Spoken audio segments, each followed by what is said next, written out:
Welcome to Best Practices for Better Practices, the Henry Schein COVID-19 Wellness Symposium. We hope you enjoy this engaging content, and we look forward to your feedback. Hi, my name is Bruce Lieberthal. I'm the Chief Innovation Officer at Henry Schein, and my special guest today is Amesh Adalja, who is the Senior Scholar at the Johns Hopkins University Center for Health Security. Amesh, welcome, and nice to have you. Thanks for having me. Sure. Amesh, can you tell me what is it that you do at the Center for Health Security? So the Center for Health Security is a public health think tank focused on infectious disease emergencies, pandemic preparedness, emerging infectious diseases, and the intersection of international and national security with infectious diseases. I work on all of those issues, trying to develop policy solutions and prediction on these types of events, and trying to increase the resiliency of the country and the world to withstand these types of events. I also work clinically in infectious disease, critical care, and emergency medicine in the Pittsburgh area. And my next question is, we've heard so much about theories, so many theories about where did this mysterious virus come from? Why is this different and special? What's your sense about that? Where did it come from? Why is this specific virus turning the world upside down? So this is a coronavirus, and coronaviruses all find their home in bats. But what happens is these coronaviruses in bats spill into another intermediate animal and then can sometimes infect humans. There's 7 human coronaviruses, and this coronavirus is a novel one, not seen before in humans. And what happened was early in January, late in December, there was a cluster of viral pneumonia in Wuhan, China, where they couldn't figure out what was causing the pneumonia. And they actually discovered a novel coronavirus. That coronavirus was initially thought to be just some kind of animal to human virus without the ability to spread amongst humans. But we soon found out that the first case actually occurred not in December, but likely occurred in mid-November, and likely had no contact with any of the animal markets that people were thinking about, telling you that this was a community-spreading respiratory virus that had the ability to cause severe disease. When you have a virus like that can spread by the respiratory route and cause a spectrum of illness, including mild illness that is still contagious, you basically have an uncontainable virus. And that's what this virus has done to the world. It's actually acted the way you would predict it to act as a respiratory virus. So we find ourselves, thank you, we find ourselves in sort of uncharted waters. I hear a lot of comparison between this and the flu pandemic in 1918. But we've, in our lifetimes, never seen anything like this. What do you see? What would be your forecast, if that's even a fair question, for how long this will last?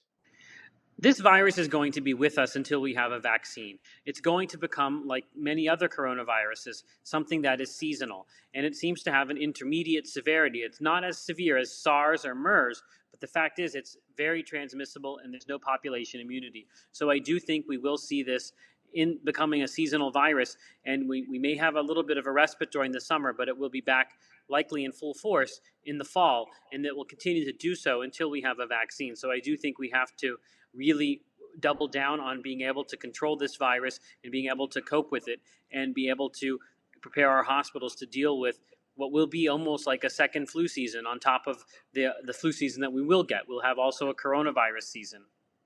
And this respite that you talk about a few moments ago, what's that about? In other words, why do we get a respite? Is it warmer weather? I mean, I hear a lot about that. Does the virus not like warm weather? Many respiratory viruses don't transmit as well when it gets warmer because of the UV radiation, because of the humidity, because of the temperature. All of that doesn't really support many viruses' transmission. It's also that people tend to do things differently in the summertime. They tend to be outside more. They tend to naturally social distance more than when they're all huddled together in the cold during winter. We may see some seasonality with this virus, and we have seen that with other coronaviruses, but it may not be complete because even if we have this decreased transmissibility based on environmental conditions, the fact is there's still going to be many susceptible individuals, and that might overcome the disadvantage that the virus has with transmissibility. It's also important to remember that there's 2 hemispheres to the world, and the southern hemisphere will be entering winter when we're entering summer, so we may see enhanced transmission in that part of the world. I see. So in a sense, it's a bit of a seesaw because they're having their winter while we're having our summer. Right. Okay. And what's the scientific consensus, if there is one, that this virus could mutate, become slightly different, and then antivirals and vaccines and so on just don't work season to season or after one of these mutations? Coronaviruses are not known to be viruses that mutate a lot, and they're not. I think a lot of people have tried to extrapolate from influenza. And remember, influenza comes from a whole distinct viral family, and influenza is kind of a virus like no other in its ability to mutate and evade vaccines each year. We don't expect to see that with coronavirus. We do expect to see it mutate, but not so much that we would have to make a new vaccine every year or lose an antiviral. I do think it's going to be much more stable and more like measles in that sense, that one vaccine may work for lifetime. Okay. And the sense when people develop immunity, when they have some immune response, a lot of conversation I hear now is uh, does the immune response protect them completely from reinfection? How long will the immune response last? Are these unknowables right now because we've just started to experience this virus, or can we look to other coronaviruses that can help us here? So it is largely an unknowable, but we do extrapolate from other coronaviruses, and in those situations, we know that people develop immunity to the coronavirus, but it does wane with time, meaning the levels decrease, and you can be reinfected sometime later. But those reinfections are very mild, even clinically silent. So we think that it does provide immunity from having severe disease, and you are protected from having severe disease if you've had one bout of this. But we don't know that for sure, and I think it will be an important research question to study. Yeah, yeah. Is it possible to know when we'll know this? I mean, in other words, 6 months from now, a year from now?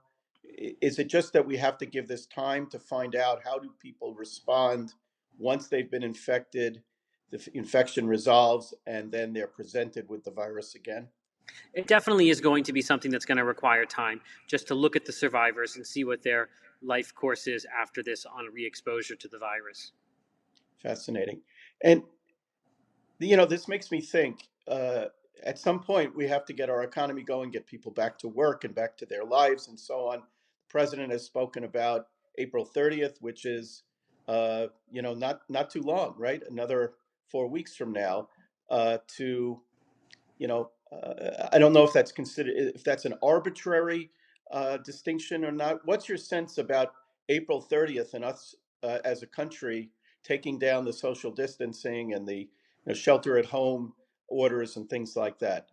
When is long enough? When do you think the country can get back on its feet, and how does that happen? So it's important to remember that April 30th, the virus is not magically going to be gone. It will still be here. The point of all of this is really to decrease the frequency of infection and decrease the intensity so that we still may get the same amount of infections, but they're spread out over a longer period of time and hospital capacity isn't compromised. So what really has to be functioning well before we can see complete lifting of social distancing is that we have to get better at managing hospital capacity, mechanical ventilators, personal protective equipment, as well as diagnostic testing, and have well-resourced health departments that can do isolation and contact tracing so that we can get this under better control in the future, because we don't have it under control currently. And I think that's the fact that we didn't do this earlier is why we're in the situation that we're in today.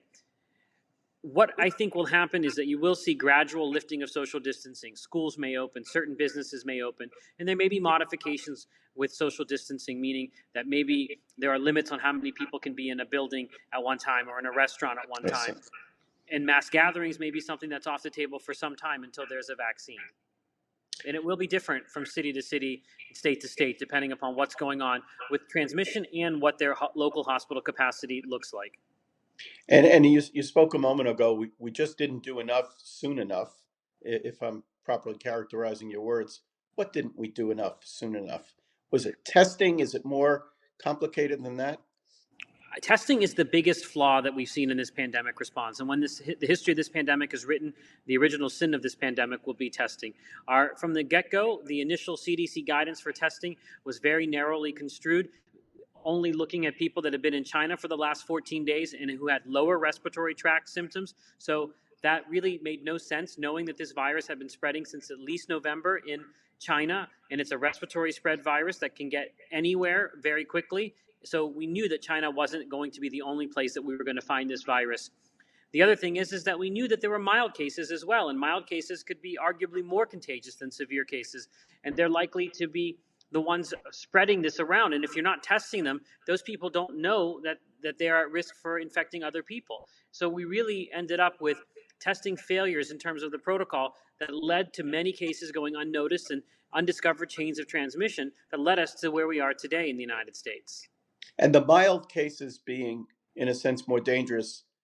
I've heard the discussion, for instance, that when you think of Ebola, for instance, it's a little less dangerous than this because people, unfortunately, get very sick. Most people who get the virus get very sick or die, and the virus eventually burns itself out because, in a sense, it's unsuccessful. It kills its host. Is the reason that this is so dangerous in what you say about these mild cases because these people are essentially well and they're walking around and, in a sense, infecting other people? Exactly. Mild cases go about their daily life. They're coughing and sneezing on people, and they are spreading the virus. Whereas if you're sick at home in a bed or in a hospital, there's very limited ability for you to spread this virus. So that's really what has driven this spread, is the fact that this is something that has this spectrum of illness that tends towards the mild. Fascinating. Two more questions. So when you look at, and we're talking about preparedness right now, when you think about the systems in place in the United States, what are the key lessons we're learning here? Do you have confidence that we've learned those lessons and the next time this happens, whenever that is, that we'll be better prepared? The biggest lesson is that you actually have to be prepared, that you have to think about mechanical ventilators and personal protective equipment way ahead of time. You have to prepare when there's no pandemic, and you have to have those stocks in hand, and you have to replenish stockpiles. You can't let it dwindle. And I do think we're learning a lot from this pandemic that will influence our response to the next pandemic. But I worry about this being part of that same cycle of panic and neglect that we saw after anthrax, after H1N1, after Zika, after Ebola. Every time there's a lot of panic, and then you go into this cycle of neglect, and then the same thing happens over and over again. The lessons of this pandemic aren't anything that's new. It's just something that has to be retaught every time. And it's frustrating to people in the pandemic preparedness world because it's something that we've been talking about since even before 2001. But it's something that people have a hard time learning the lesson of. Do you have confidence that we've learned our lesson, or not? You're not sure? This has been a pretty dramatic schooling that the country has taken. And I do think that this is going to sink in a way that other pandemics, like the H1N1 pandemic in 2009, didn't, because this is much more severe and will exact much more of a toll. This isn't like Zika. This isn't something that's geographically restricted. It's not like Ebola, something that was more hype than it actually was a real risk. So I do think that there are going to be harder lessons learned here, and this is affecting every person in this country personally. Yeah. So I do think these lessons are going to stick, but I hope that there is no chance that this slides back into this cycle of panic and neglect. And my final question, the company that I work for, our customers are all physicians and dentists, medical and dental practices. What guidance would you give them? These folks are all not seeing patients now. They're at home as well. What the implications for the people we serve, healthcare workers? What would you say that is? Well, healthcare workers are the most important asset we have in the fight against this virus. And it's not just the frontline infectious disease, critical care, emergency medicine doctors. It's going to be primary care doctors, and it's going to be dentists, because we're going to have to get back to normal life sometime. and you can only keep your clinics closed for so long before you start adding to the burden of illness that we're going to have, that really cascades away from coronavirus to some of the other problems that are going unattended. So I would think about how could you operate your office in a modified fashion that allows social distancing, that ensures adequate personal protective equipment, because we want all of our healthcare providers to be back at work taking care of people, because the longer this shutdown occurs, the more other health problems are going to fester, and we need to find the right balance. And I think it's important that people start thinking about that now. Well, Amish, this has been an honor for me and absolutely fascinating. I mean that sincerely. I do thank you for spending this time with us. Thanks. Hello, I'm Barbara Fisenne, Vice President of Henry Schein's Global Organizational Development Function, which is a complement of initiatives that primarily support leadership and talent development. I am privileged to be here virtually with Dr. Kerry Sulkowicz, Managing Principal of the Boswell Group, who will introduce himself as well in a moment. Together today, we will speak and lend insight into enhancing team morale and maintaining the emotional stability while working remotely. So, Kerry, thank you for joining us today. Welcome for you to introduce yourself. Thanks so much, Barbara. It's great to be here virtually with you today. Good to see you again. Looking forward to the time when we can actually meet again in person. I'll be very brief with the introduction, so we can get right into the substance of the discussion.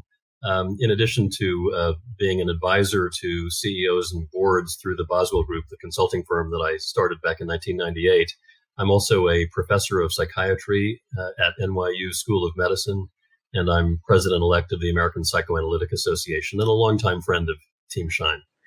Well, thank you. We're privileged to have you. I know we've spoken about this in a bit, but organizations across the globe today are working diligently to address the challenges of the novel coronavirus and its impact on workforces today. And for many organizational leaders, the initial focus has been on, of course, protecting employee health and ensuring continuity of business operations.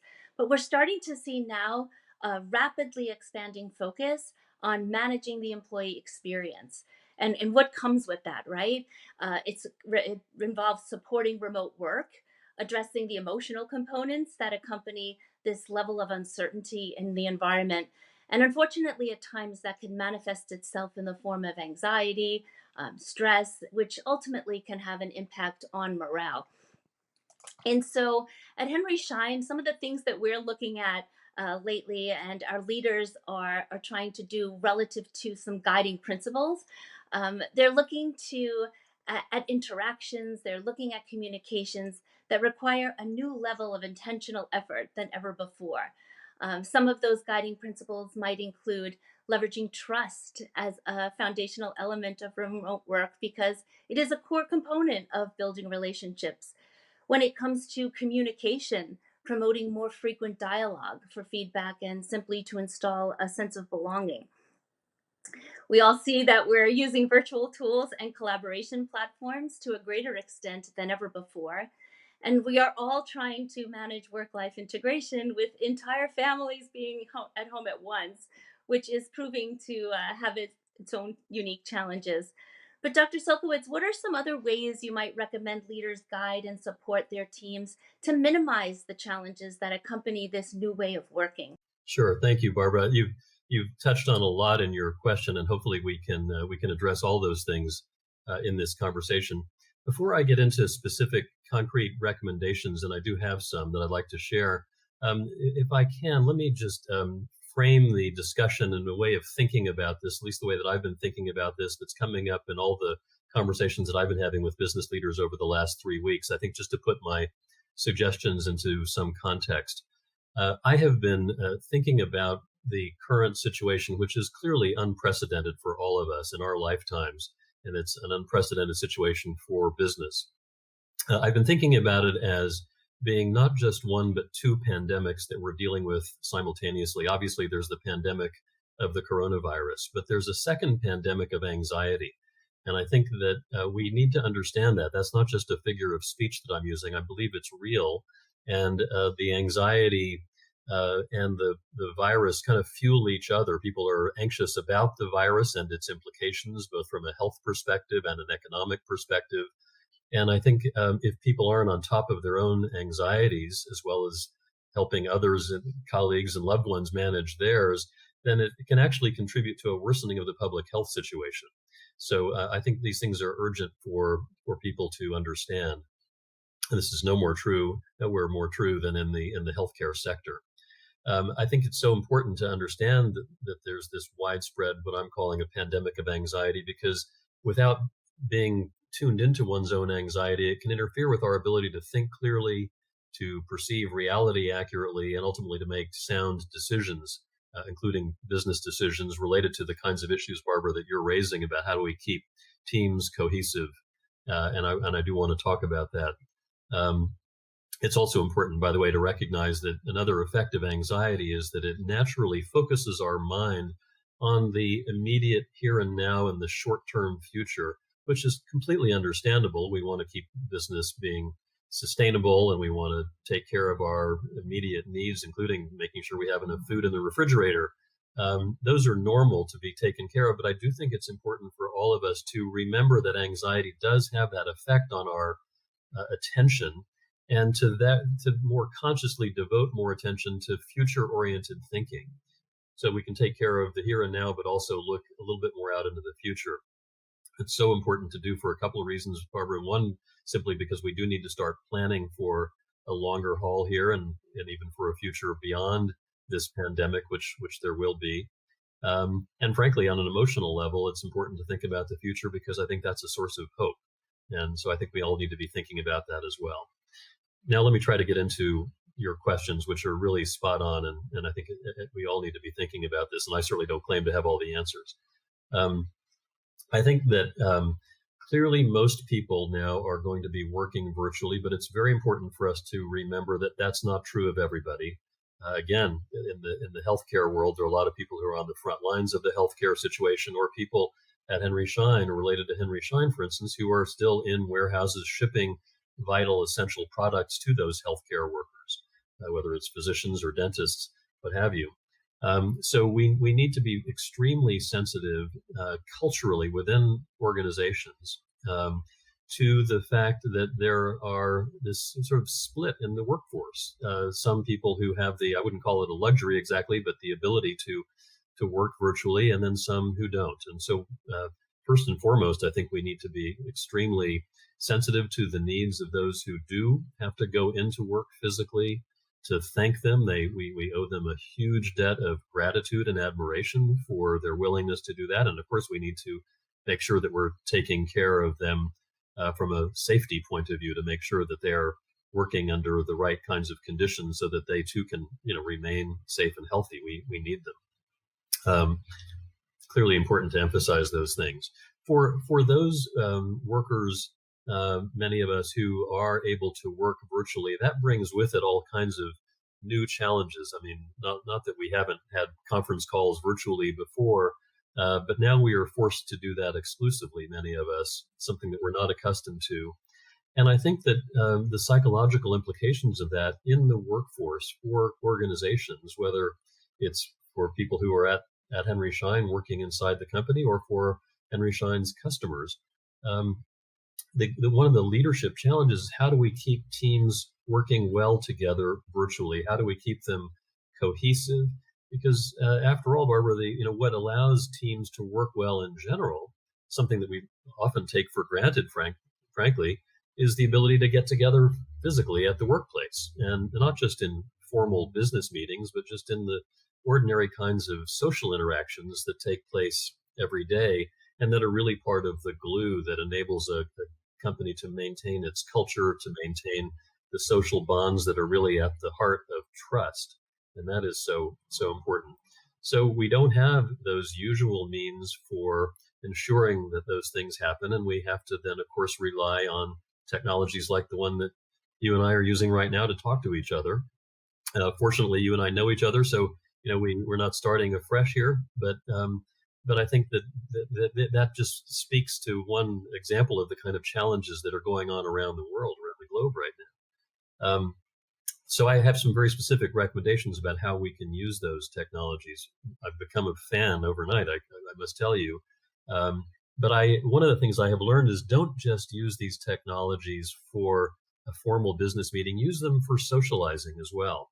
And I know that may sound a little funny to say, but I really mean it, because that's the part that we're deprived of by not being able to go physically into work every day. So I would encourage colleagues, coworkers to have lunch by virtual technology, or breakfast, or just to get together to chat. It shouldn't be so formal. And I think that I would encourage that. And I think managers need to model that kind of behavior for their teams, and to, in a sense, grant permission for that, because that will enable the cohesiveness of teams that have been together for a while to remain. It's so important to do that. I know that Henry Schein has a very strong culture that is, in some ways, its secret sauce, and it's something I've been familiar with. I've been involved with Henry Schein for, I think, about 15 years. I've lost track of time, but I'm very familiar with the Schein culture. It's one of the organization's towering strengths, and my view is now is the time to double down on that culture, and to see that as a strength, and to ensure through these virtual technologies and other forms of communication from leaders, managers to their people on a really frequent basis. I would err on the side of much more frequent communication than we're ordinarily doing. And I know that at Henry Schein, there's a lot of communication at a baseline, but I would do it even more now, simply because we don't have those usual forums for communication.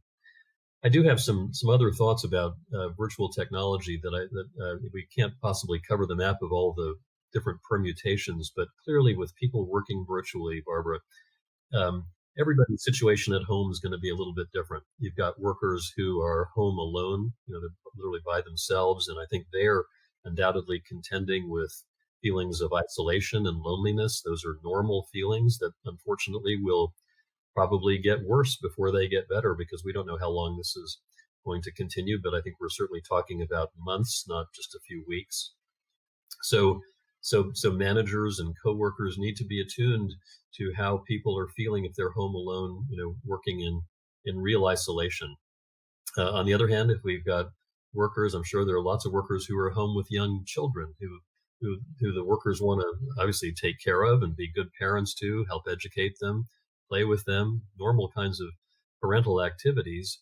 But now parents are home with young kids and trying to juggle the demands of a very busy full-time job with childcare.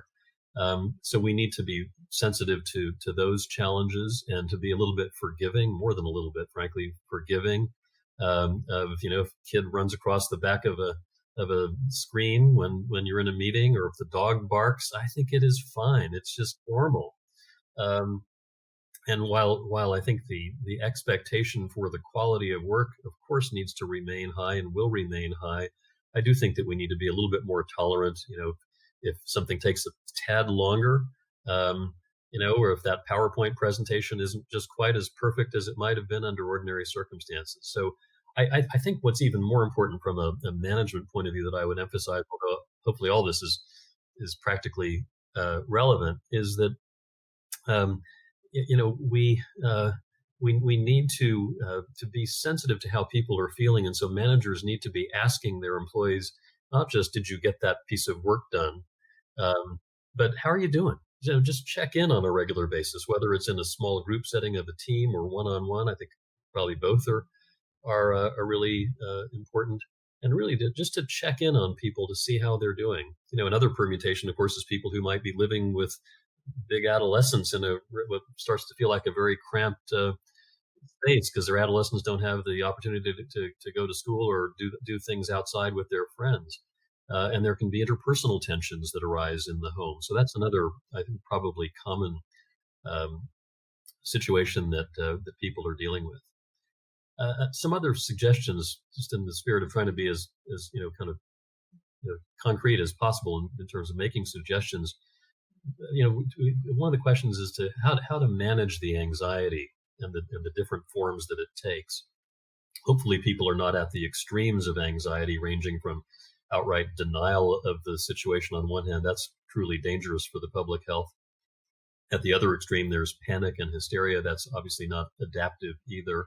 And I want to mention those extremes partly to call attention to fact that they are possible. And the more people are conscious of what the extremes are, it might help center them somewhere in the middle, which is where we all want to try to be, of course, being somewhat naturally anxious and concerned. And that's healthy, because that's part of what motivates us to take the right precautions and to be mindful of not veering into the extremes. Everybody's personal situation is different, but other ways to mitigate anxiety here. I have a number of suggestions, but again, an incomplete list to be sure. One is there is so much news and social media coverage of this. It's kind of 24/7. And I would really urge all those listening to pick one or at most two credible sources of information about the pandemic. It doesn't really, it does matter in that they should be credible, but I would tend to avoid the social media stuff to the greatest degree possible. For me, living in New York, I read the New York Times every day, and I check the CDC, Center for Disease Control website, and that is it. And I check it twice a day, in the morning and in the evening. And I would really urge people to resist the temptation, even if they feel like they're being super helpful, to forward a whole flurry of articles to their friends, the latest thing they've read online that they think might be useful information. Don't do it. Resist that temptation, because it inadvertently fuels the anxiety. And everybody knows how to use the internet, Barbara, so people can find their own information. So I would really resist the temptation to share all these articles. It just makes people more anxious, and to get on a routine. Again, I may sound like I'm preaching motherhood and apple pie here, but I think being on a basic routine, a schedule, because it is possible. I've tried it, and I can speak from experience. It is possible to spend 12 hours a day glued to my computer screen in one meeting after another, and it's a terrible idea. It's really bad for one's emotional well-being. So get on some kind of routine, take breaks, walk around sometimes, get up and do an occasional meeting, on a handheld on your phone rather than in front of the computer. Try to eat healthy and regularly, get some exercise. There are all kinds of exercise that can be done in the home. There are lots of free downloadable apps to help you with that. And by all means, of course, abide by all the restrictions on distancing. I would point out, Barbara, that I actually think that the term social distancing is a misnomer. I think it should be physical distancing, which is what we need. We need to be 6 feet or more apart. What we really need is social closeness and physical distancing, because I think we need to be focused on how to remain close to each other socially, albeit virtually. And the last thing I say, and I'm sorry to go on and on here, but I do have a lot of thoughts about this, is this is a time for us to be tolerant and to exercise good old-fashioned kindness and empathy. Everybody's stressed out in various ways. And sometimes that brings out the best in people, but of course, sometimes it doesn't. And sometimes people's own personalities get amplified by stress. And we just need to be forgiving and try to avoid getting into fights with people or teaching people the errors of their ways. This is not a good time to be doing that. We're in it together. And I think that we need to think of ourselves in, whether it's within Henry Schein or the larger Henry Schein group of customers and suppliers and vendors, the broad universe that is connected. We need to think of that as a community right now. It's not just a business. It's a community. And I think that to the extent that we can enhance that feeling of community, we'll all get through this better together. Oh, thank you. Thank you, Dr. Sulkowicz. I really appreciate all of the tips that you mentioned, and just simply acknowledging some of the real emotions that come with this new environment today. Interestingly, I was recently speaking with Chris Pendergrast. He is our Senior Vice President and Chief Technology Officer. Yeah, terrific guy. And he shared with me some of the unique challenges that he had with his IT teams, because literally they had to transform a workforce to working remotely literally overnight. Yeah. But when I asked him what contributed to that success, he said, "I'm grateful to work with a team that thrives on finding and delivering purpose." And I really appreciated the way that he empowers his individual direct reports and their teams, and really starts to connect some of what they do day to day to their impact on the business. And I felt that very aligned with what you just said, in just helping people see the bigger picture and feeling that sense of empowerment, so that so that as priorities shift daily, they still feel that they're well connected. Because the cultural element that you mentioned earlier is definitely it's a powerful impact on our TSM Team Schein members, on our customers. We're used to being very close and connected, and this is just a very different way of working for us, which just leads me to one other question for you. And it's based on actually something that the late and beloved Jay Schein had said with respect to a powerful combination of a passion for people and a passion for results. So perhaps, Dr. Sulkowicz, you could just lend some insight. How can folks remain passionate about their work and their purpose in times of a pandemic like this? Yeah, it's a great question, and I couldn't agree more with both the sentiments expressed in Jay Schein's words, as well as in the example you gave with Chris Pendergrass, who I think is a really terrific leader, and I'm not surprised that that's the approach that he's taking. Heartily endorse both.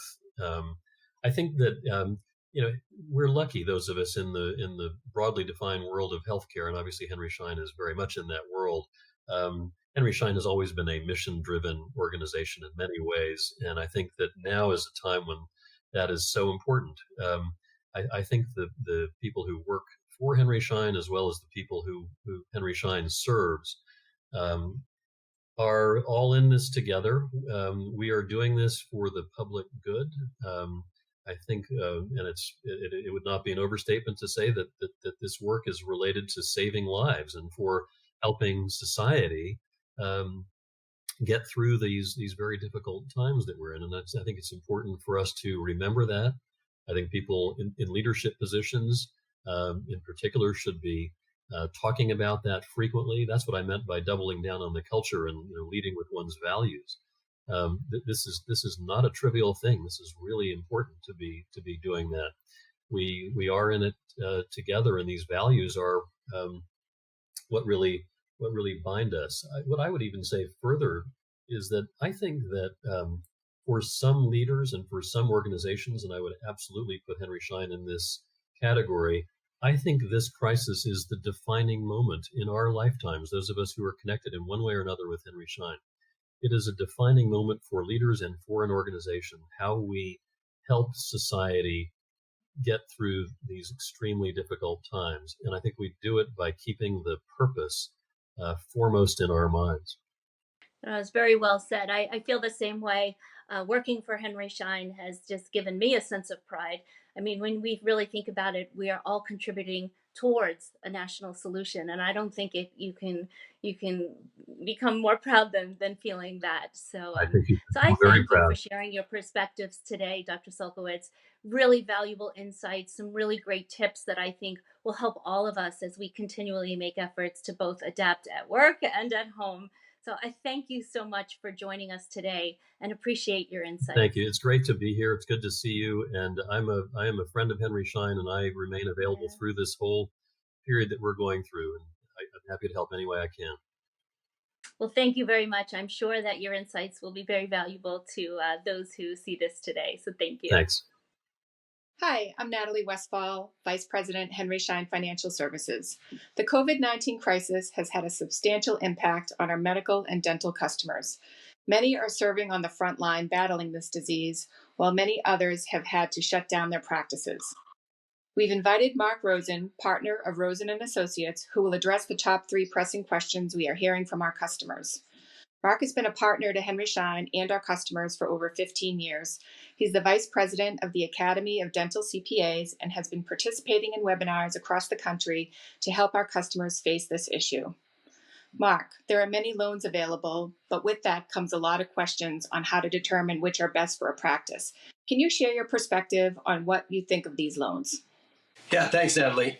So there are definitely a lot of tools available that the government has put out, along with Henry Schein or other banks, obviously. So, through Henry Schein, you can look at, working capital type loans, but through the SBA and the government, there are 2 big loans that most people have heard of and that are popular right now. One is the IDA loan, the Economic Injury Disaster Loan, and the other is the PPP, the Paycheck Protection Program, which both loans are now available. Both loans, the IDA loan you need to get online, and you need to go through the SBA website. And the PPP loan, you need to go through banks right now. Most banks are available to get that loan. Others have just come online very recently. Some opened last Friday. But those are the two big loans right now, and they're great tools for different practices to help them. Great. Well, you mentioned the PPP loan, Mark, which is really on everyone's mind right now. Practices are asking, when do I take this loan? Do I apply for it now? Do I gamble and wait? If I don't get forgiven, what happens? How do I use it for working capital for my employees? Can you address some of these questions? Yeah, no, great question, Natalie. So the PPP loan is a very interesting product. So they've developed this loan in order to really bring the employees back from unemployment.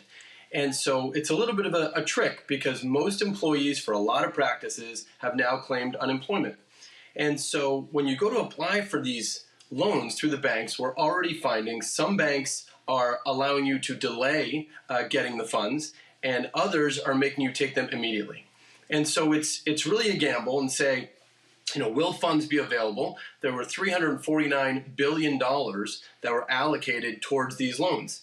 And so if you go today and you go and apply for the loan, which lots and lots of people have done, and you were to get that money in the next week, you now look at it and say, okay, I have to have this loan. Some of the requirements of the loan are this. Number one, when you get it, you have to spend it within 8 weeks on specific things.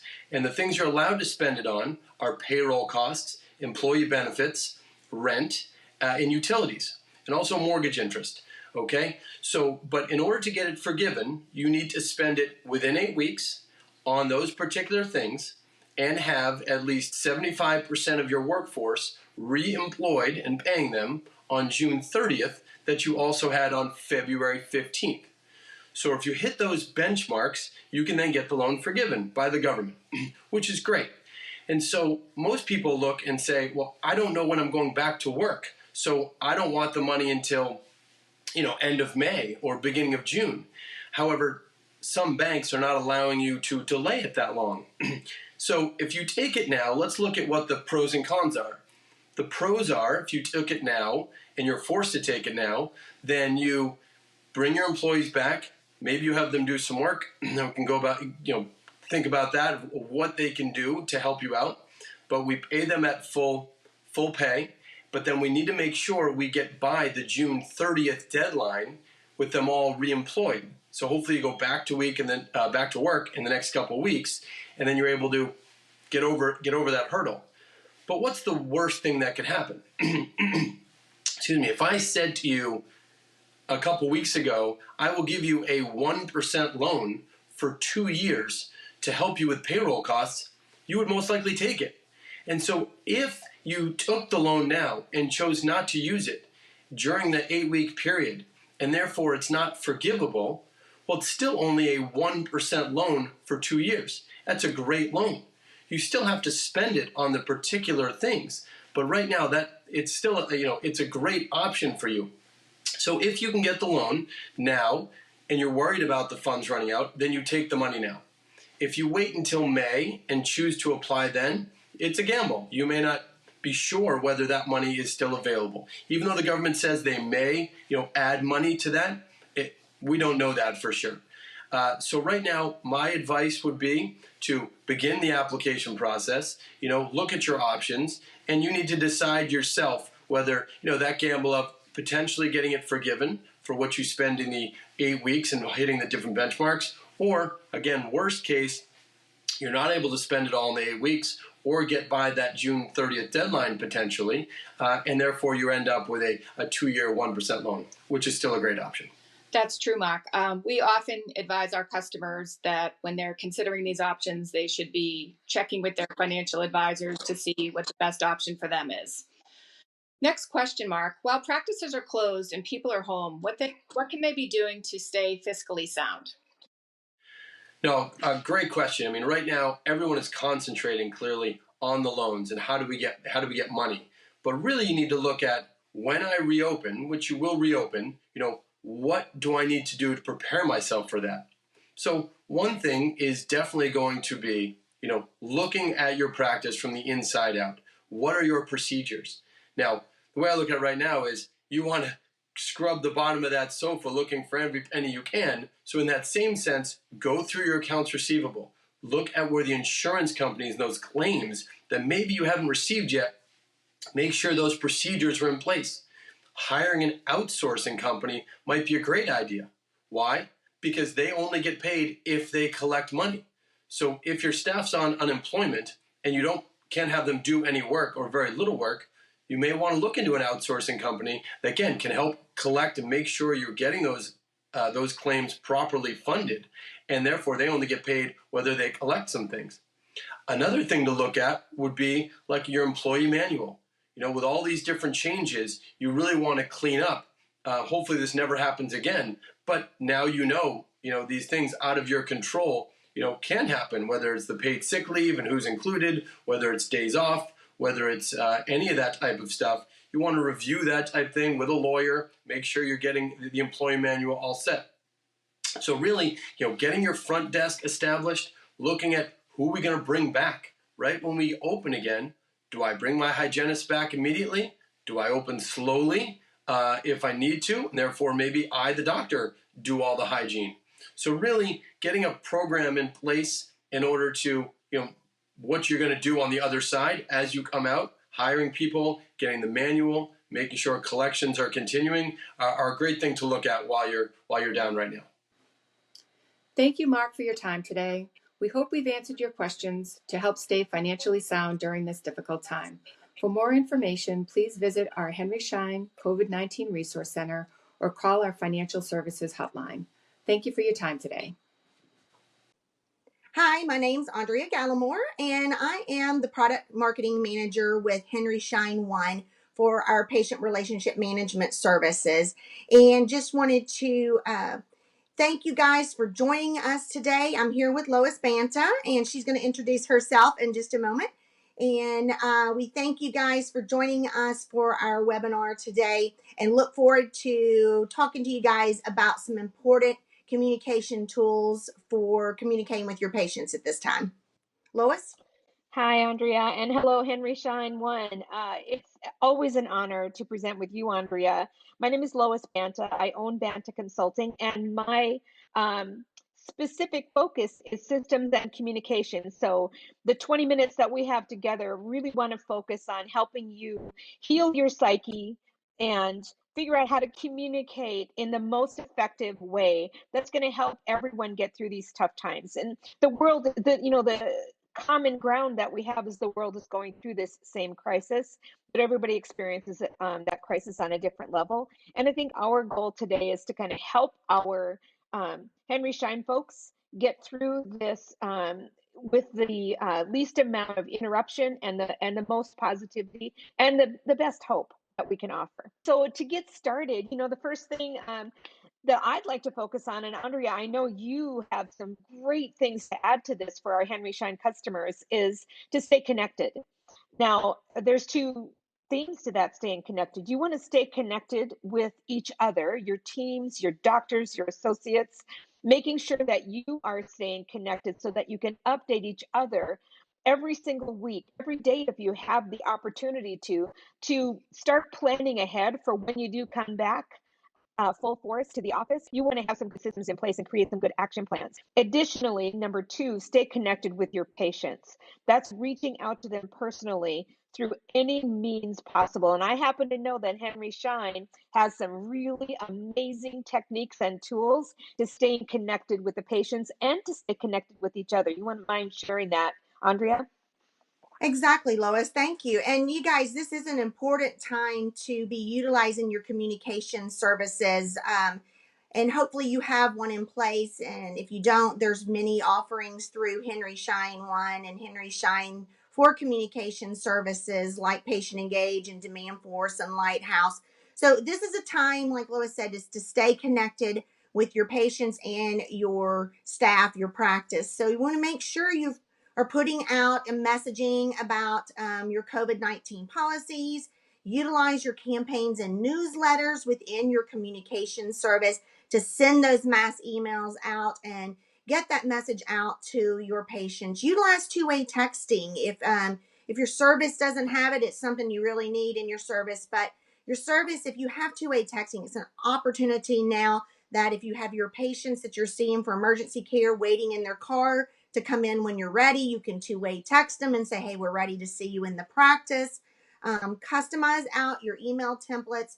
Put your messaging on there about what you're doing and where you're closed and times you're open, and just make sure you're really there to interact and think about what's going to happen when we do come back, and we will come back for Yes. sure. And what's going to happen at that time? How are you going to handle getting your patients back on the books? So having an online booking tool of some sort is going to be phenomenal too. And that's something that we at Henry Schein One have that's works great if you're a dentistry practice, and we have other tools for appointment requests and things that you just want to make sure you're utilizing those in your services. So Lois, I know we're going to talk about being consistent and how we do that with our practices and our patients at this time. Well, the consistency is one of the most important things I think a practice can focus on, especially in today's environment. When we come back to work, things are going to be different. They're going to be laid out differently. And so we have to be consistent with our messaging. We have to be consistent with our systems. Start focusing on having some virtual huddles. Now, I happen to know Dentrix has a wonderful morning huddle feature built right into its system. So start taking a look at what that has to offer and start customizing what your new huddle is going to look like and what your new huddle is going to offer you as you prepare for your day. Every single day in a dental practice offers an opportunity to have plenty of hiccups. The thing that will remove as many hiccups as possible is to remain consistent in your philosophy, consistent in your systems, and consistent in your messaging. That means don't confuse your patients and don't confuse your team. This is not the time to fly by the seat of your pants. This is the time to start planning ahead, and that offers the consistency that you have in a practice, and use the tools that you have in technology available for you right now to give you that opportunity to stay consistent with your systems. What do you have to offer in that, Andrea? Well, most definitely, consistency is important. Utilize your practice management software to do the tools that you need to keep doing as a practice. We still have opportunities in the practice to take care of things and organize our data that we may not have had time to in the past. And also think about, this is a time to think about your website, and is it up to date? Is it fresh and new? And utilize your website right now to communicate with your patients and be consistent in what you're messaging on it, along with what you're using in your emails and texting. Put those policies out there. Keep your patients up to date, driving them to your website. They can also then see other opportunities there at your website. So when you are back seeing patients on a routine basis, they're ready to come back into the practice and get things taken care of. So keep that messaging there and going and communicating with them and educating them as you are out of the office at this time and not seeing them on a routine basis. Being consistent with your social media as well. And that's the one thing that the world is looking at every single day right now. And that's how they're staying connected. Instagram, social media, Twitter. Be consistent about the messages you're pushing out to your patients in your practice, so that they can feel comfort in knowing that when they come back, that you're still going to serve and meet their needs. The world wants a little sense of normal right now. And I think that what goes along with a sense of normal is consistency. Think about having your virtual team meetings as you're ready to come back. Be consistent in keeping your planning process small. there's a joke out there, the old, the old elephant jokes. How do you eat an elephant, right, Andrea? It's Yep. one bite at a time. So what you want to do, if you want to stay consistent, then don't overload and overwhelm your messaging. Keep the messaging simple. Make sure that your patients know that you're here for them. Make sure that your team stays consistently in communication with you so that you know that when everybody comes back, that we have this simplified, consistent process in place. Exactly. You know, that what you said in keeping consistent and concise. Same thing on your website. You know, you've got 10 seconds to draw someone in and make a decision, rather That's they're going right. to look around on your website. So keep your message clear right there on that homepage and drive them in to look at more education tools. And then working with your practice staff, make sure you keep up what you're doing and move forward and build on it and be ready to do more as you come back. You brought up a really good point, Andrea, with the website. The websites that are the most impactful, especially now, are the ones that simplify the process. So don't make your website too wordy. Make sure that you have easy to follow instructions to guide your patients through how to make an appointment or how to answer a frequently asked question. Maybe in your future team meetings, you just come up with a list of frequently asked questions that you anticipate your patients are going to be asking, and put that on your website. Anticipate that they're not going to know what to do when they come back. Do they have to wait in their car? Have you redesigned your reception area? What kind of infection control barometers do you have in place to help protect your patients, protect the practice, and protect the team? That's the kind of consistency that Andrea and I are talking about, is making sure that your messaging is easy to understand, easy to follow, and has a beginning, a middle, and an end. And along with Definitely. that comes an abundance of compassion. The Yeah. thing that and I'm telling you right now, when my business came to a screeching halt 2 weeks ago, I had every single grieving process experienced literally within a 48-hour period. So I can speak from personal experience that I know what people are going through in this tumultuous time. And it's a thing that that can get the best of us is losing our compassion for the process and for each other. When we live in our own stress, we sometimes can lose the compassion for others. And what we need to bring back to the table, more importantly than ever, is an abundance of compassion. Compassion for the process, compassion for understanding what people are going through, and then compassion for finding the light at the end of that tunnel. Right, Andrea? I mean, I think Exactly. right. It is, I mean, this is a time when we want to make sure we're there for our patients, there for our staff too. Don't forget our staff. It's all a family, and that's the beauty of dentistry, is we are a big family, and keep it that way. You check on your family, you worry about them, and you Yeah. want to make sure they're doing well. So keep in contact with them, patient wise and staff, and keep them up to date, and do it in a manner that is not a canned response, and but Right. put your personality into it, and that's going to bring out the compassion of your practice and how your practice is for your patients. What's really tempting in our world right now is to go down the rabbit hole. So you start focusing on one thing, and then you go down the rabbit hole of negativity, or the rabbit hole of the what if factor. And we can't we can't predict the future. We couldn't predict it before. We definitely can't predict it right now. So having that compassion for allowing each other to feel the feels, Yeah, allowing ourselves to have our moments of sad and uncertainty and being, fearful, but allowing ourselves the gift of getting together virtually to lift each other up. And that's what compassion can do for us and the world right now, is we have to have compassion and understanding for what everyone's going through, and then use the tools at our disposal to help build that road back. exactly. And that compassion leads us into constant, consistent customer service. Don't forget to provide that customer service with your patients, and just be there for them and guide them, but provide them the utmost customer service. And I know Lois wants to give us some great information about it, and I'll have some tools to help you with that. right? So customer service can be something as simple as not knowing the answer to the question and finding someone who does. That's customer service. So instead of responding to the patient's questions that you can't answer right away by saying, I don't know, leaves people with stress.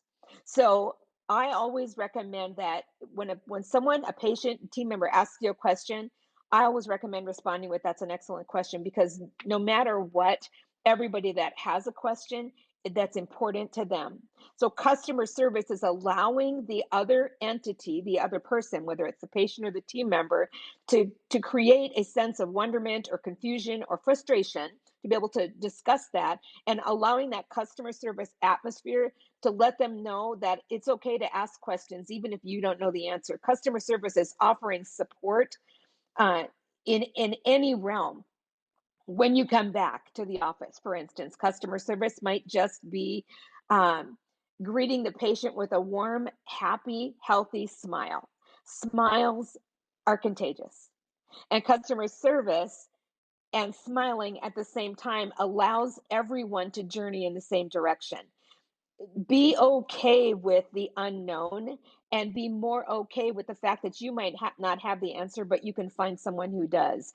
Offering a kind word, letting the patient know you're there to meet their needs, letting them know that if they have a dental emergency, you're here to serve their needs, finding a way for them to be able to communicate with the dental office when they have questions, concerns, emergencies. That's the amount of customer service that's going to allow our patients to feel centered and to feel a sense of relief, for the most part, to know that their question, their emergency, their need is going to get dealt with. Exactly, Lois. And right now, providing customer service, a great way to do that is utilizing your social media, as Lois was talking about earlier. Social media, everybody's looking at it. Use your Facebook pages, use your Twitter, your Instagram, your whatever social media you're doing. But we know Facebook is one of the top social media aspects, Yeah. and people are always on it. So make sure you're updating your content on your Facebook page or your social media pages, and put those messages out there. What are you guys doing as a practice? What did you Mm-hmm. do? Did you have a team meeting and it was virtual, and how funny it was, and how it went, and how you're there to help your patients? Just keep that message out there. That's the contact with them that's providing them the customer service that they need, to know you're there for them, and you're going to, be able to help them out even in this time when your practice is not open and seeing routine patients every day. So utilize those social media pages to interact with your patients.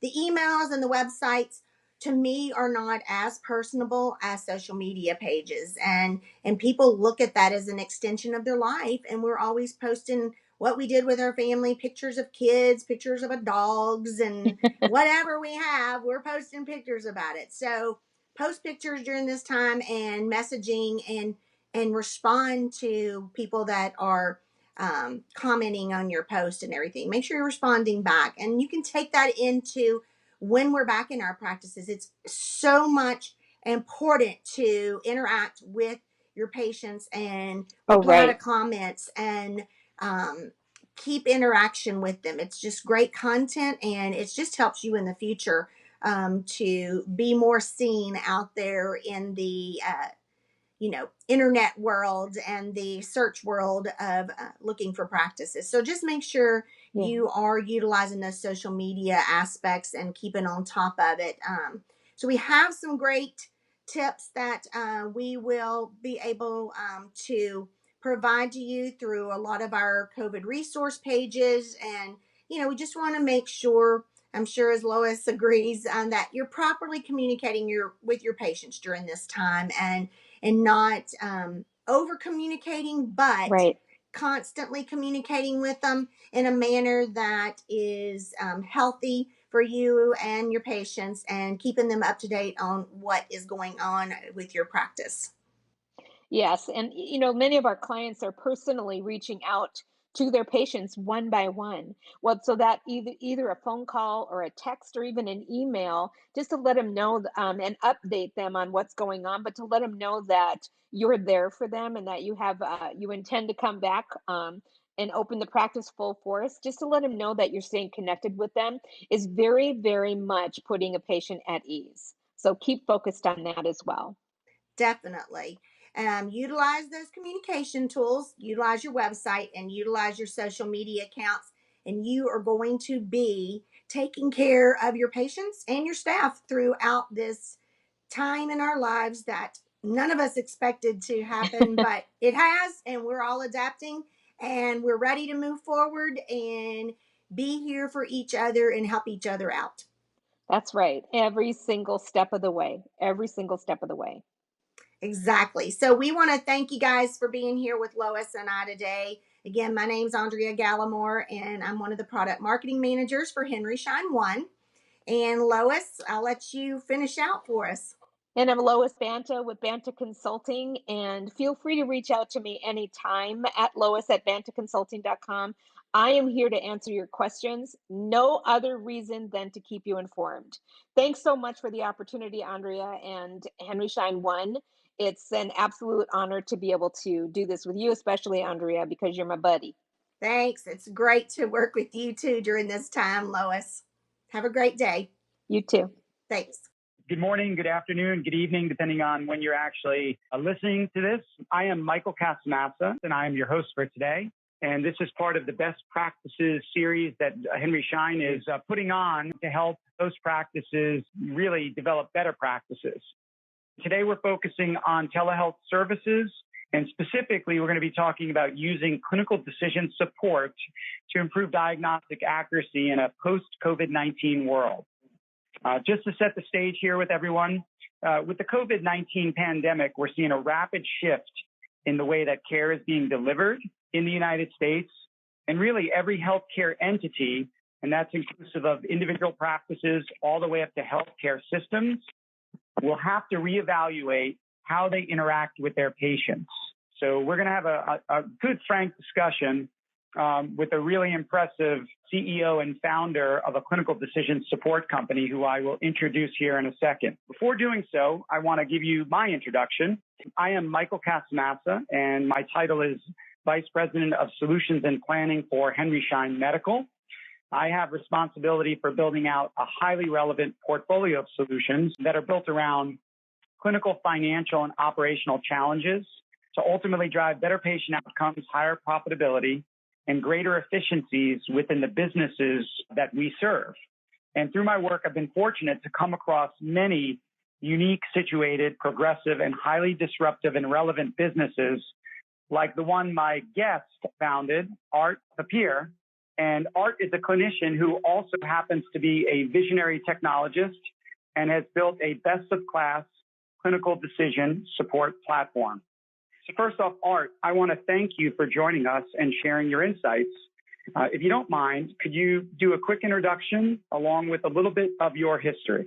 Well, thanks, Mike. Thanks for inviting me to participate in this series. My name is Art Papier. I'm a dermatologist, still seeing patients at the University of Rochester, which is a healthcare informatics company headquartered in Rochester, New York. Great, Art. Thank you so much for joining us.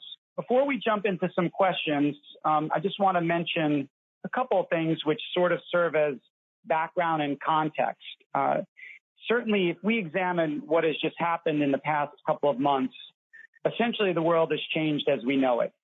And we now live in a post-COVID-19 world where we're seeing a rapid increase in telemedicine and telehealth services. We've also seen a relaxing of CMS guidelines around telemedicine to include the removal of any geographic restrictions and even allowing users basically to employ technology that is not secure and not HIPAA compliant to engage their patients. Even before COVID-19, we were seeing an explosion in the amount of patient-generated health data because of wearable devices, activity trackers, and sensors. And then if you combine this with consumers favoring cost and convenience when making their healthcare decisions, this has all kind of come together in a confluence of events which creates an incredibly unique, challenging, and very difficult environment for clinicians to do their jobs effectively. So Art, with that being said, I want to jump in and ask you your first question. In your opinion, what are the immediate and most impactful changes you believe clinicians and practices will have to adopt as it relates to interacting with patients? Well, Mike, as you know, some practices were doing telemedicine before this crisis. But last week, we saw many medical groups who have zero experience with telehealth and telemedicine all of a sudden having to deliver care solely by telemedicine. So most outpatient clinics are only open for emergencies now. And so that means that somebody who has no experience with telemedical systems or how to even use FaceTime or Skype has to figure it out immediately. So I'm hearing from colleagues all over the country how innovative people are getting, even with, FaceTime or Skype, which are not HIPAA compliant platforms. So, telehealth is being accelerated from 0 to 100 miles an hour in a week. And now the question is, how do you become most efficient with it, and how do you deliver good quality care? The patients right now, everybody, the whole society is anxious. And people have to make decisions about, well, what can wait 4 months, but what needs to be immediately seen? And, the emergency rooms actually in our region in upstate New York, I'm hearing from my colleagues that volume is down 40%. So you would think that it would be flooded with the worried well, people are so concerned about catching an illness by going to the emergency room that patients are avoiding the hospital. So that means, what's happening to people with chest pain or serious problems? These people need to be seen. And, we all have to step up and deliver care virtually now. Great, Art. Thank you. And interestingly enough, with the rise of telemedicine and the fact that everyone is really in the earlier nascent stages of trying to deploy these new types of services, we're going to see a whole host of challenges that have never been experienced before. And I think that's the perfect segue into question number 2. And I want to set it up by just mentioning clinical decision support typically encompasses a variety of tools to enhance decision-making in the clinical workflow. And these tools oftentimes include computerized alerts, reminders to care providers and patients, clinical guidelines, condition-specific order sets, focused patient data reports and summaries, documentation templates, and all sorts of other things, including contextually relevant reference information. And for most people out there, this is way too broad in terms of explaining, all of the tools that are out there. So I have a really simple question for you. Why do clinicians need to use clinical decision support technology, and why do they need to use it now? Great question. And Mike, I totally agree with you that clinical decision support, it's a really broad term. There are subcategories of clinical decision support, and they include tools that don't even have to really do with taking care of patients. In this conversation, I want to focus on how do we make better clinical decisions in the exam room. And these decisions really are, what's the differential diagnosis? What's my patient's diagnosis? What are the best tests to order? What's the best, most efficacious therapy, the safest therapy, the most cost-effective therapy for my patient? These are the essential questions of the exam room: diagnosis, testing, treatment, and just as importantly, patient understanding. So, patients are on the internet before they visit with us, and they come with preconceived notions. Sometimes they come with right answers, sometimes they come with wrong answers. One of the reasons why this is particularly important now in this moment is people are at home surfing the web. They're getting all kinds of disinformation about COVID and their other medical problems. And it's imperative that physicians are armed with tools, and they use these tools in a way that engenders patient trust. You think about it. If a patient's on Google for 2 hours before they visit us in the office, and we're doing an office exam, and we only give them 5 minutes, and we're basically breezing through that exam and saying to the patient, I know what you have, trust me, I'm the doctor, that isn't enough anymore in this world because patients feel they're not getting enough time with doctors. So the way to engender trust in the digital world is to use these tools with the patient. And so we're really living through an historic transition in medicine in the 20th century. And I actually went to medical school in the 20th century, and we did not have computers when I was in medical school, nor did we have smartphones. And we were memory oriented. The paradigm was that we as medical students would read the books and the journals, do our residency, and they'll practice seeing different patients every 20 minutes and perform flawlessly.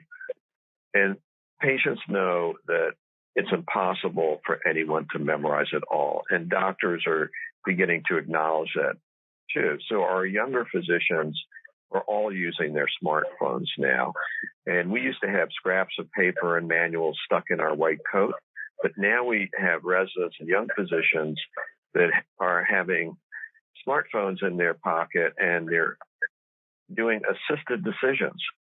And when we teach these students and residents now, it's important for us to model information acquisition. By that, I mean, when a patient has a potential drug reaction, instead of just saying to the patient, I don't think it's caused by your statin, you look up in front of the patient the drug and you swivel the monitor to the patient and you show the patient that there is no drug reaction to what they're thinking they're reacting to.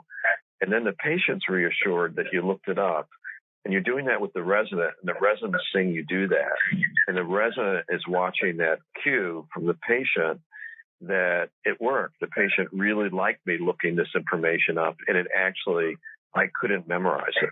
So this is an historic transition we're living through, and this was all happening before COVID. And now we have COVID, and patients are at home much more anxious, and the only information they have is information on the internet, a lot of rumors.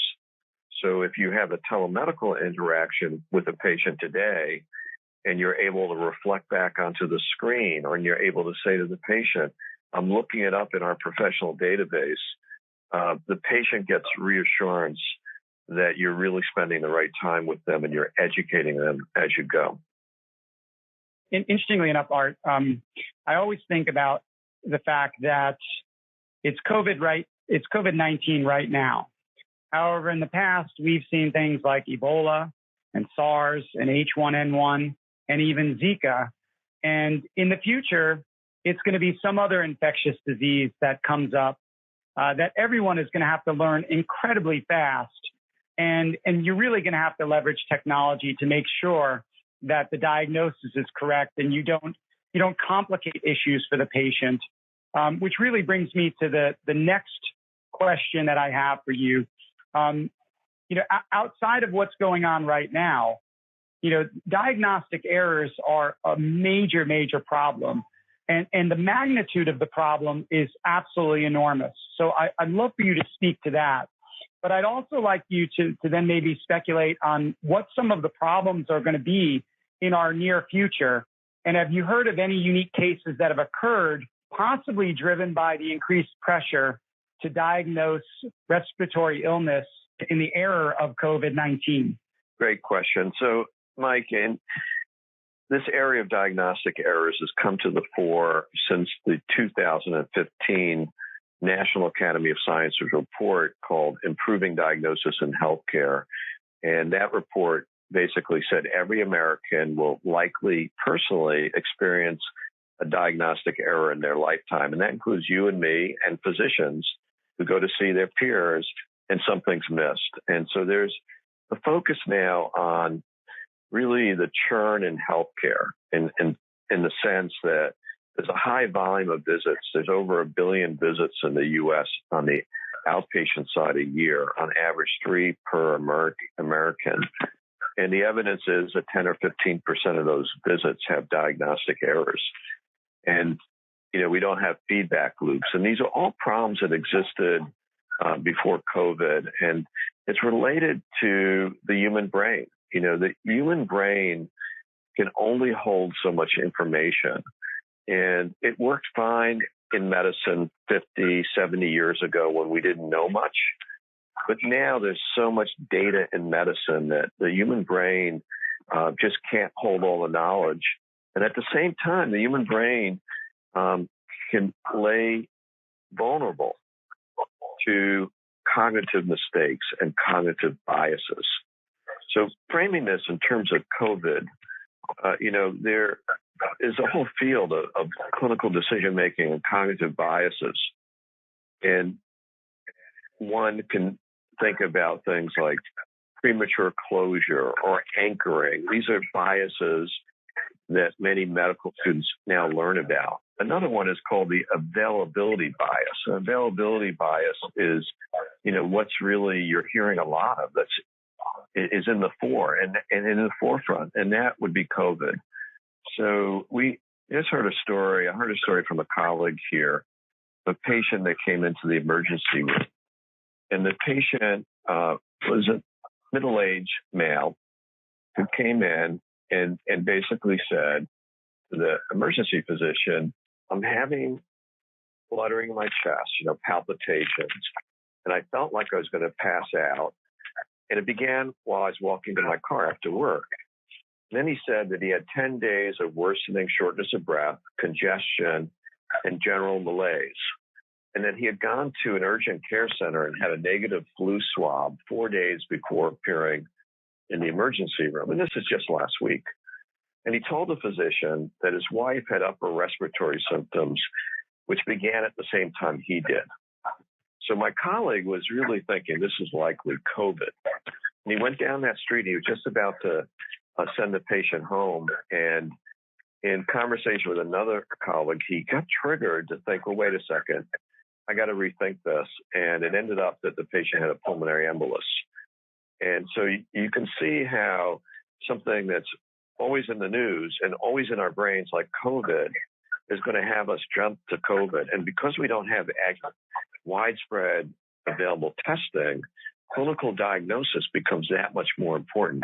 As soon as we have widespread testing and everybody can be tested with a highly sensitive and specific test for COVID, then we'll just rule it out and then we'll move on to these other possibilities. But, patients don't appear at their doctor's office with a sign on their chest with a diagnosis. They come in and they say, Doc, I have chest pain, or Doc, I'm short of breath, or I have a cough, or I have a rash, or I have a headache. And it's our job to keep our thinking hats on and take a thorough history, do a physical exam, and make those preliminary decisions about what tests need to be ordered or how to manage that patient. And COVID actually just accelerates the need for good, clear, sound medical thinking.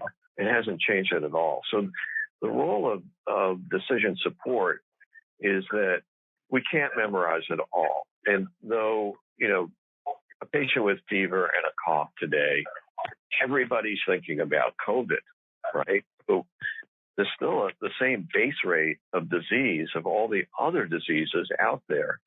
So we have to keep our thinking hats on and actually use tools to think adequately about alternative problems at this time.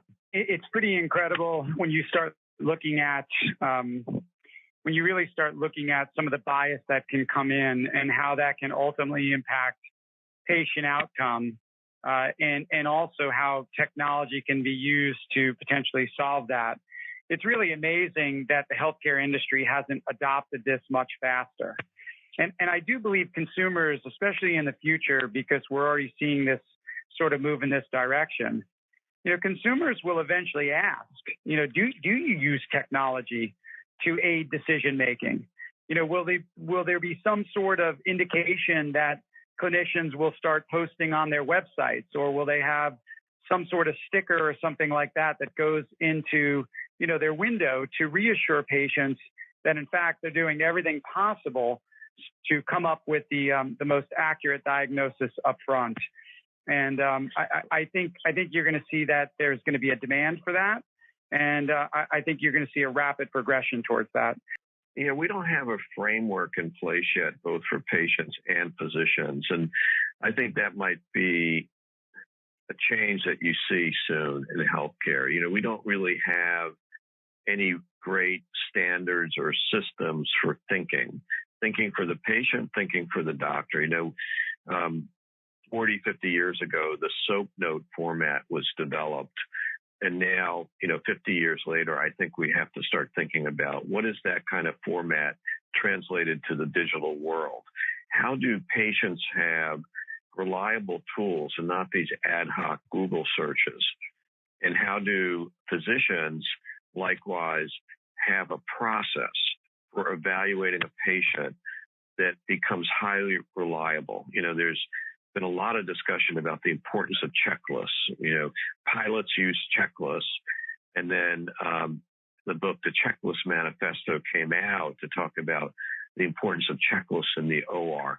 Well, similarly, what are our mental checklists and what are our computer-based checklists that augment the brain? And so, decision support is really this notion of the brain plus the computer is more powerful than the brain alone. And that computer could be driven by artificial intelligence and machine learning or rule-based systems or heuristic systems. It doesn't matter. The important point is that we're augmenting our brain to do better than just working from our brain alone.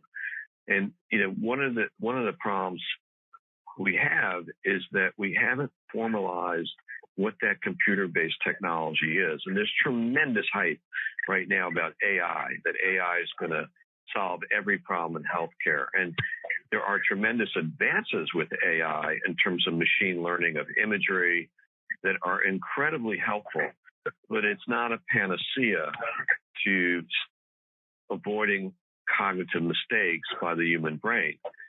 AI. What we need to do is set up a system where we make medicine highly reliable. And so, we use the analogy of the cockpit. If a pilot only had Google in their cockpit and no instruments other than Google, I doubt you'd get on that plane.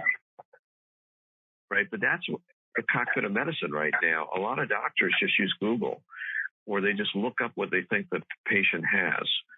And so it's a really opportune time for our society to start thinking about how do we create processes that formalize medical thinking, that make it transparent to patients and bring high reliability to doctors. And so what we're doing in our work is we're thinking about what is that cockpit of medicine? How do we deliver the right information at the right place and the right time to every decision? And that decision could be at home with people, or it can be in the office, or now it can be with telehealth. And so we're doing a lot of work now with our work with VisualDx to empower telemedicine so that sitting there on the computer, on the desktop of the clinician, is decision support that's used as they deliver telehealth. Yeah, that's great. And Art, every time I speak with you, I recognize that we likely could take simply one of these questions and probably spend a good hour to 2 hours on each one. And there's so many things that you brought up when it comes to technology and the use of artificial intelligence and machine learning, and why that's critical for our future. And I can tell you, as a consumer of healthcare and with someone who has aging parents that have multiple chronic disease states, I absolutely want the clinicians that are treating them to be using the latest and greatest technology to make sure that they're getting the best care possible. And this is something that has become increasingly evident, as I try to help, my parents navigate through this challenging time in their life. And without a doubt, technology is going to be one component that will help solve it. Moving to the next question, Art, I want to ask you, when it comes to clinical decision support technology, what should clinicians consider in terms of kind of functionality and applications when deciding on what potential technology they would want to deploy? Great, Mike. I mentioned earlier that cognitive biases play a role. And to really get beyond these biases, we need to have systems that are searchable by not only disease, but searchable by patient problems. So systems should be problem-oriented for sure.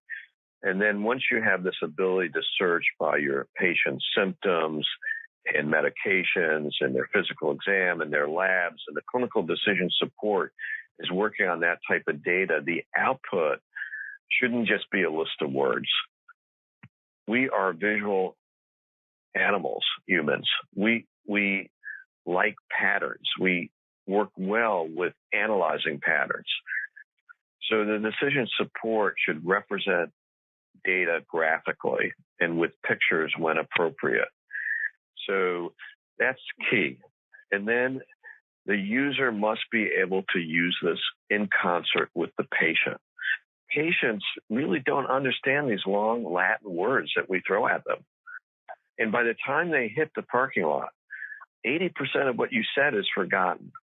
So you really should have clinical decision support that you can reflect back to the user, and you can pivot the monitor to the user, and you can also print or email and send the patient information from the clinical decision support system so that they have a reference, because they're not going to remember what you said. So in summary, problem-oriented, graphical, patient-oriented, key features. And then it needs to be comprehensive. It can't just be, a system for some narrow area of medicine.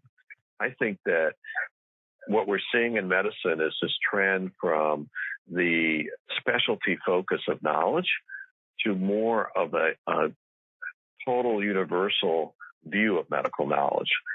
So just like our partner Up to Date is like the meta textbook of medicine, a meta tool. VisualDx is a meta tool for diagnosis. Like we've engineered our tool around symptoms and signs. So let me state that again, Mike. The system that you use for reference is not only to be searchable by disease, but also is searchable by symptoms and problems. And the output needs to give the doctor the ability, and this is not just the doctor, I should say, nurse practitioners and physician assistants are part of medicine today. So we have to respond to their needs as well. So it's differential diagnosis, it's testing, it's treatment, it's patient education in a comprehensive way across medical problems. That's what you should be looking for. Okay, that's great. And interestingly enough, what you just described really does sort of mimic the transition that we're seeing from a system of delivery that used to be really clinician-centric, right, to now a system which is truly patient-centric. Art, this brings us to our last question. So I'd like to finish by asking you, what is VisualDx doing to support the healthcare industry and clinicians who are most in need right now? And I recognize that you have come to me with a really special offer because of your desire to help out in this critical time to make sure that clinicians and, in general, caregivers have access to your technology. So if you don't mind, please give us an idea of what you're planning on doing. Well, first, Mike, for our existing users, we're doing a lot of support and training. So we're supplying new tools on how to take a good photograph for your patients that you can email to your patients. We're teaching our existing users how they can use VisualDx in telehealth, and we're also adapting content. So we're adding in now chest images of the pulmonary complications of COVID, and we're going to be sourcing more and more examples of different levels of severity of the chest complications. But we've been thinking about people that have no access to VisualDx. So what we decided to do is to make it completely free for 3 months, and you don't need a credit card. You can just put in your name and email and sign up for free 3 months access. And we did that because we want any of these physicians that are now stepping in and coming out of retirement or volunteering to have access to this tool. And we also want to make sure that Henry Schein users have access to this tool as well because of our partnership with Henry Schein. Art, that's incredibly gracious and generous of you and your company.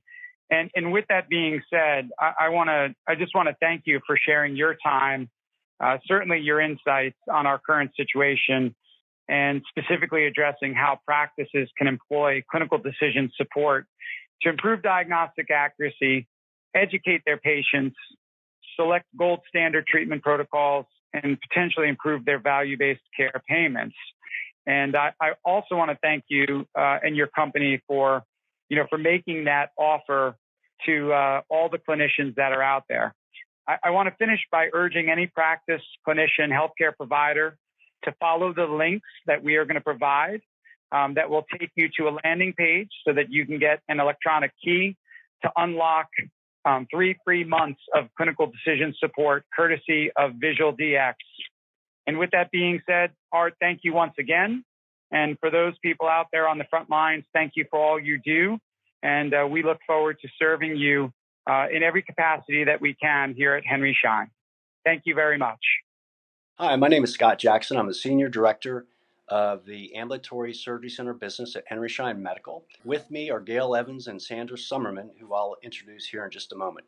Our goal for this session is to share tips and best practices for those ASCs and office-based practices who may be temporarily shut down, or they could be seeing a decline in their procedure volume based upon the current situation.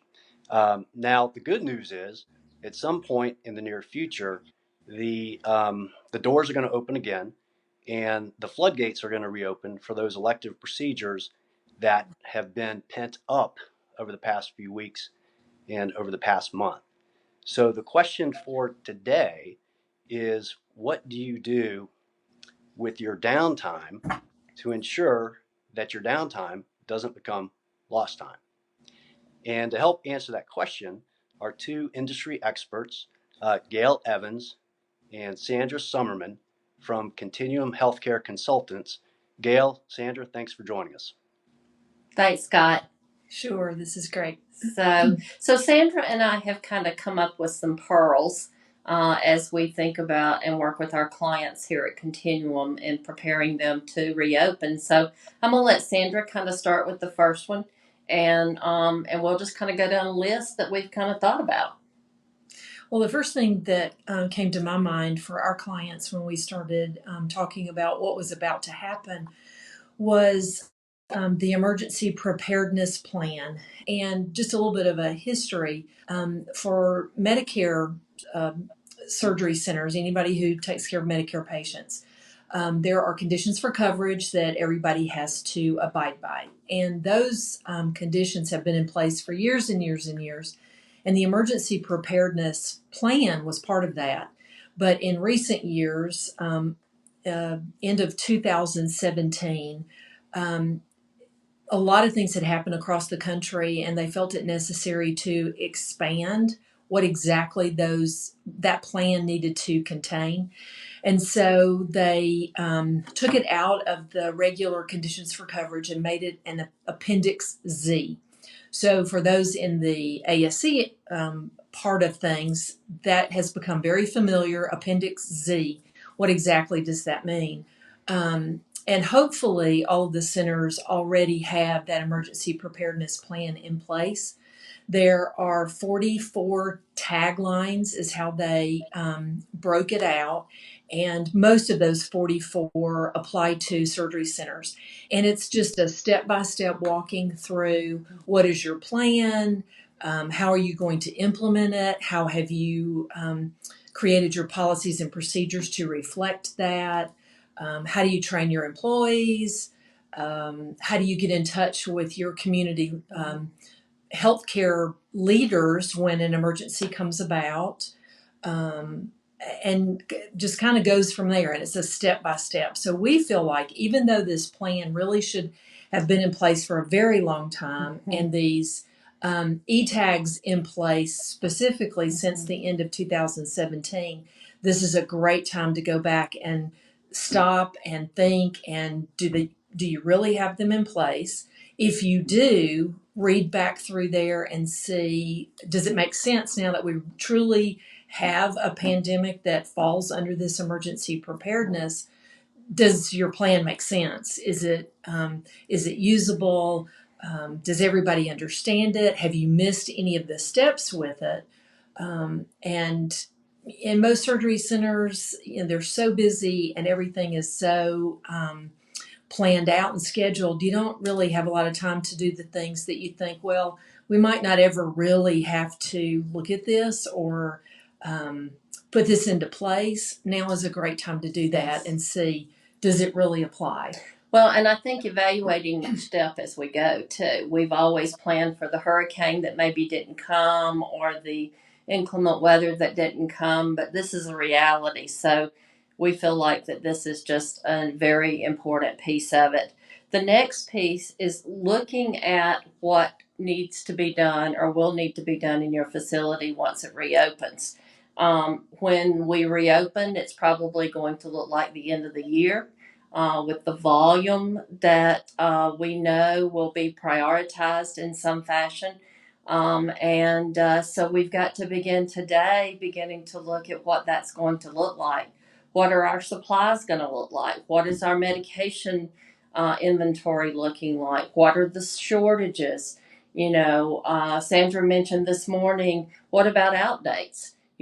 As we look at our anesthesia drugs and some of our local anesthetic drugs, what are the expiration dates that are coming quickly, and being prepared to reorder those. So, those are just some of the important things with supplies. Prioritizing that patient schedule.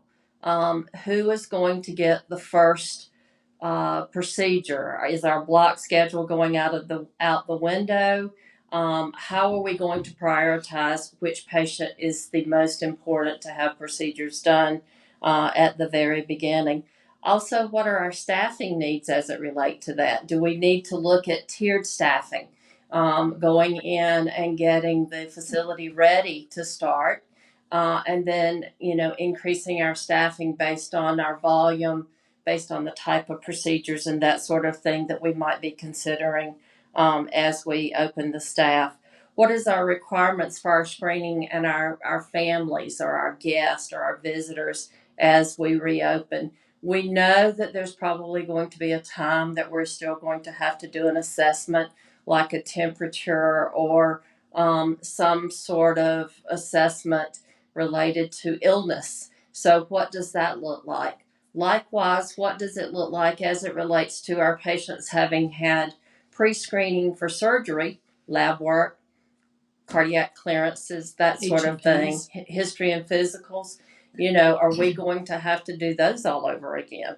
Which quite probably here again we are, because we're really not sure during this period of time what our patients, will have encountered, either illness or some sort of cardiac situation, medications that they may have changed, that sort of thing. And then one of the most important things with all of this as well is terminal cleaning of the facility. We may have cleaned very well while we've had the doors closed, but we're also going to have to clean to accept that first patient for that sterile procedure that's going to take place, and making sure we have supplies to do all of that as well. As we close down our facility, I think one of the things we take for granted sometimes is the security of the facility. And, who is going to have access to that facility? Are we going to allow anyone to have access to that facility while we're closed? We have narcotics, we have supplies, we have different things that, as we know, will walk or have the potential of walking. So we have to be very careful with the security of our facility. And I think, kind of a little aside to that, a lot of the smaller surgery centers, especially in the state of Georgia, the surgery center is physically attached to the practice. And so, in dire times like now, where the practices are having to take care of the emergent patients, there could be some borrowing, and that's just, that's the nature of the beast.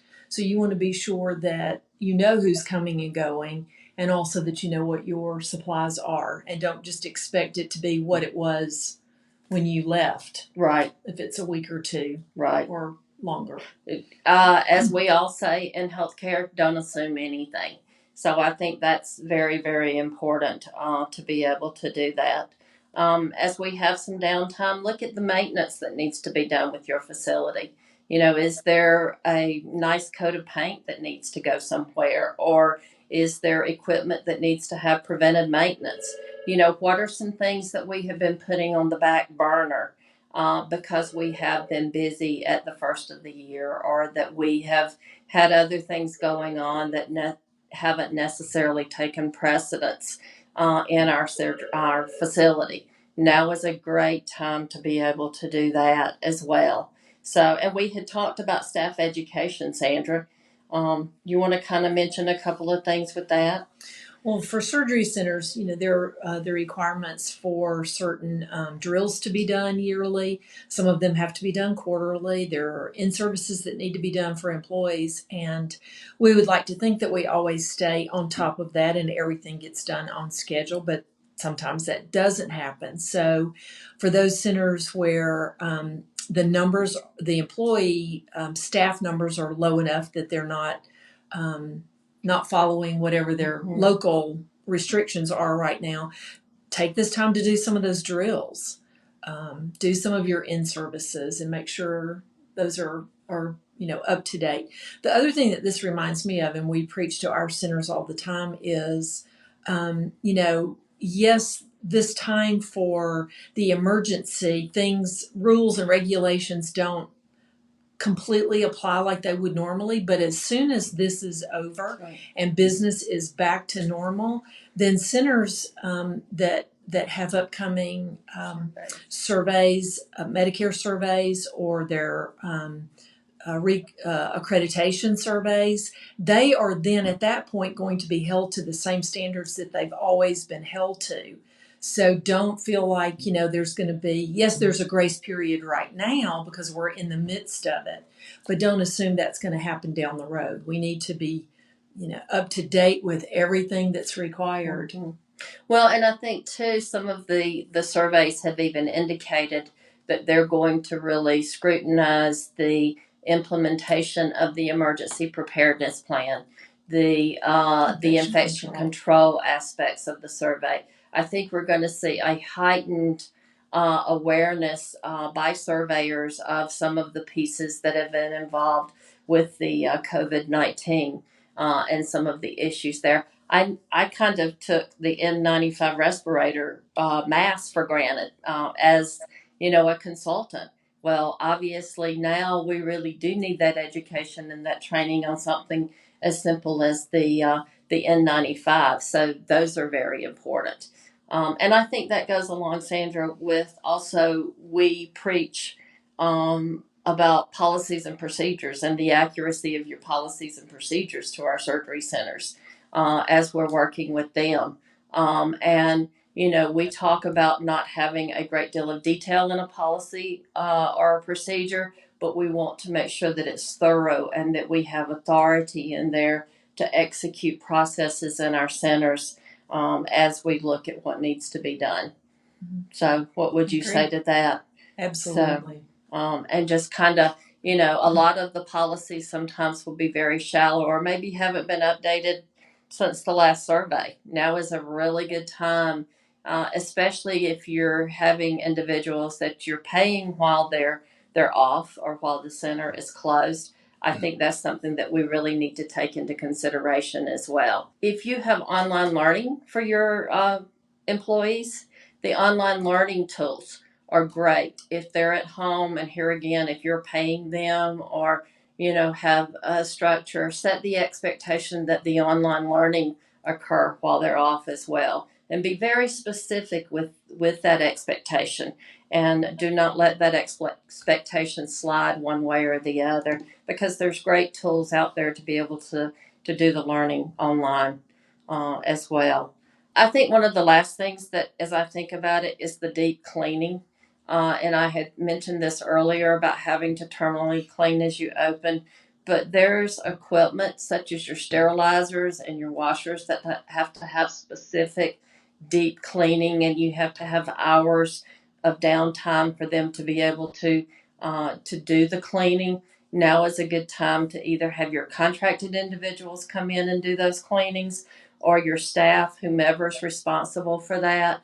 But this kind of gives you a clean slate as you get ready to open your center again and bring the center back up and going, as far as being ready to have Christmas in, what should I say, June, May, as we think about it, because the doors are going to open and there's not going to be any stopping of surgeries. You know, what we've known as a summer hiatus because of physicians going on vacation, that's not going to happen this summer. And I think we've all really got to be prepared for that.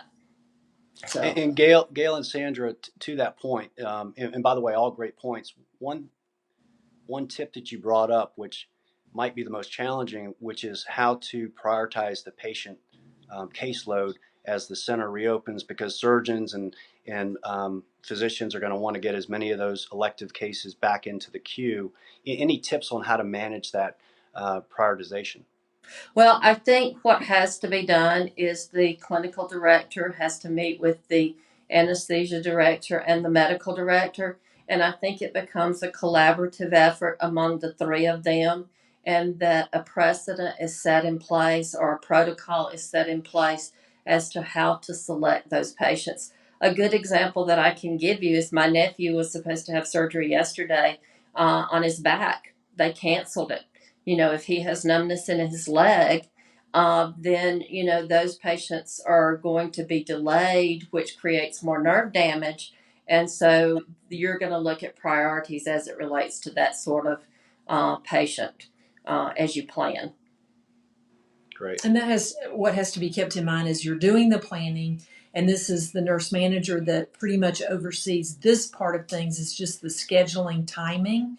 Is you can't skimp on staff. You can't run patients through faster than you normally do because infection control and all the other things that you need to keep in mind. Right. Yeah. So. Well, I tell you, all great points, Gayle and Sandra.